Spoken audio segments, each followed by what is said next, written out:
Hello, hey guys. I wanted to come and show you how I use my square diamond painting ruler to get my drill straight when I'm doing a square canvas. So this is the diamond painting ruler that I use. You'll notice how it had holes in it. I like to use 2 of them so that way I can get a larger area completed. So you put the ruler down and you line it up with the grid that's on the canvas. And so you'll pull the plastic back and you'll line it up with the grid that's on the canvas and stick it down. And then what you'll do is you'll fill in the ruler. So the point of this ruler is to mimic what checkerboarding would look like. I like to use this ruler because with checkerboarding, you do have to be somewhat precise when you're putting down your drills. I got this ruler from AliExpress. When it comes to squares, there's only 1 ruler size, which is different from rounds because rounds comes with 3 ruler sizes. Canvas I'm working on is Inner Garden by Yumi Art, and it is a Diamond Art Club canvas. I've already put some of the drills down, but I still have some A's that I need to do right here. So we're gonna work on that part together. And then I'll kind of explain to you just my process when it comes to diamond painting.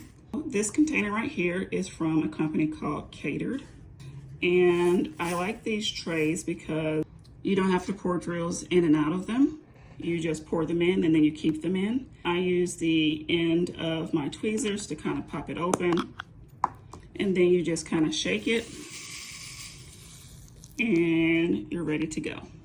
Because the bottom of the tray is transparent, what I like to do is I like to put the Catered tray inside of a regular diamond painting tray, and then I just kind of hold it there. So that way the bottom is opaque and I can't see through it. And I place my drills. This is the small Catered tray.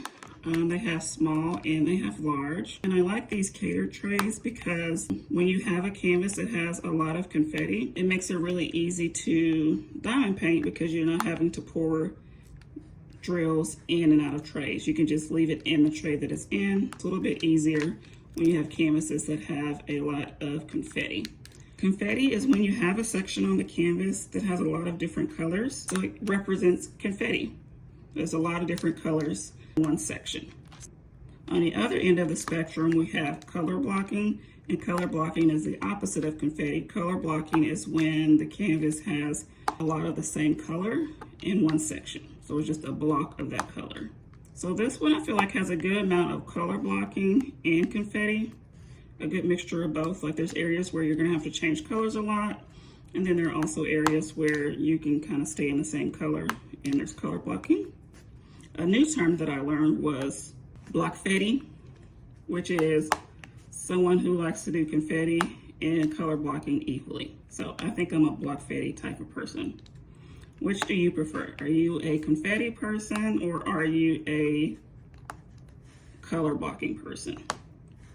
I don't mind confetti because I feel like it helps bring out the details in the canvas.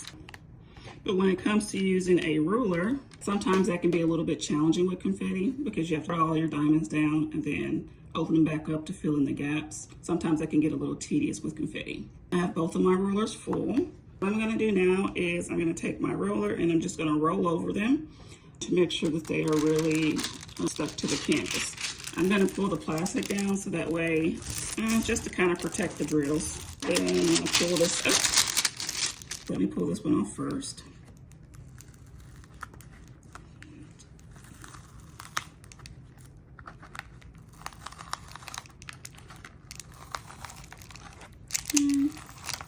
Try to be as gentle as you can.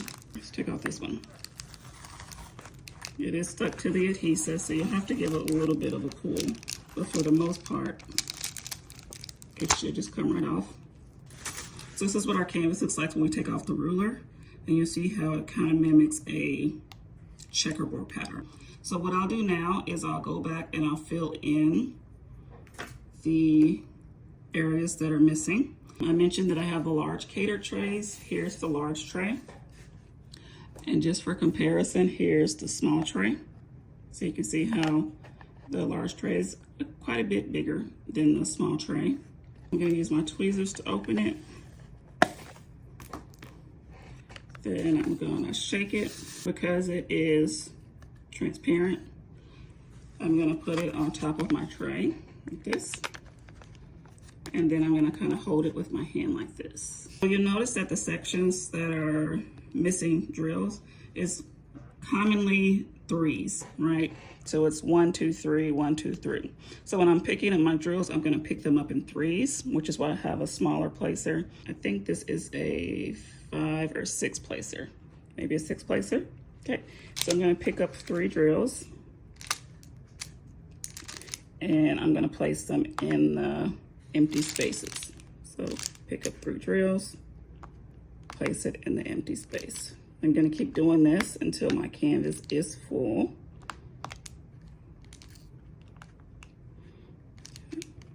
So for some, this might seem like a little repetitive, like, man, I just did all that, I closed them up, I put them away, now I have to get those same colors out and do it again.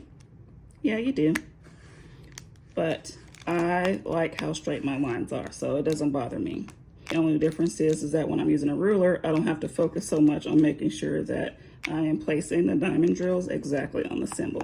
I don't have to focus so much on that. I can actually kind of relax and enjoy the process. So I'll continue this, filling in the gaps. I did a video about what I use in my pens. I like to use glue dot lines and glue dots in my pens instead of putty. I use the glue dots in the single placer. Just the regular glue dots, not the glue dot minis or anything. And then I use the glue lines in the multi-placer. I uploaded a video that explains and shows how I put the glue dots in the multi-placer. The pen that I'm using is the Diamond Art Club pen. It took a while to get used to because it's a little shorter than the average pen, but turns out it's one of my favorite pens to use. I like it because it is the Diamond Art Club pen that has the screw-on placer, so it's threaded, so that way you can screw the multi-placer on. I don't have to worry about gluing or using washi tape to make sure that my placer stays in the pen. So we'll just keep doing this until we are done with the section. I feel like it looks very neat. It looks very straight. And I like that look. So for me, I don't mind using a ruler because of this result. I like this. So this is why I use diamond painting rulers, because of how straight it is. Let me go ahead and finish this and then I'll show you the finished product.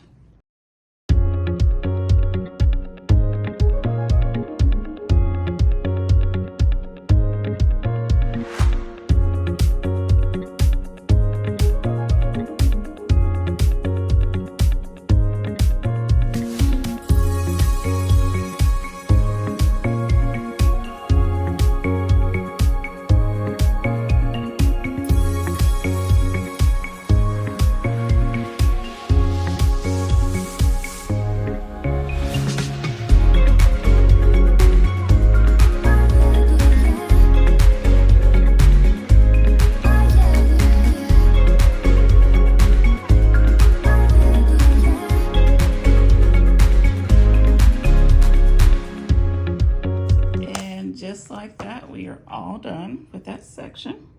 So you can see how straight the drills are. For the most part, they are very straight, straighter than I could do on my own.